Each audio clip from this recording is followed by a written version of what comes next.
Et justement, si cette tendance venait donc à se confirmer, la France serait-elle cette fois prête à faire face? Emmanuel Macron a répondu clairement tout à l'heure, c'est oui, sur les masques, les tests, les services de réanimation.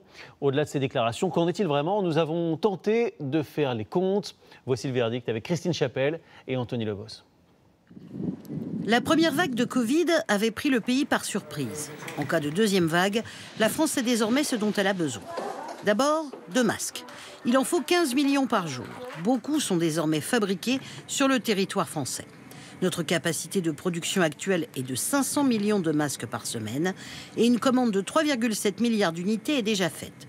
Attention, disent certains experts, est-ce que ces commandes arriveront à temps ? Contrairement à ce qu'on entend, il n'y a pas de transparence, encore une fois, sur l'arrivage, sur la réalité des stocks. On parle des commandes, mais ce ne sont pas les commandes qui comptent, c'est l'arrivage, c'est la disponibilité des produits, que ce soit des tests, que ce soit des masques ou que ce soit des médicaments. Et là, on voit bien que probablement on est dans une situation encore très fragile. Pour les tests, selon le président de la République, la France procède actuellement à près de 370 000 tests par semaine. Et on peut monter jusqu'à 700 000 en cas de nécessité, seuil suffisant pour le conseil scientifique. Pour les lits de réanimation, le ministre de la Santé déclare pouvoir disposer de 12 000 places en cas de crise. Il n'y en avait que 5 000 lors de la première vague.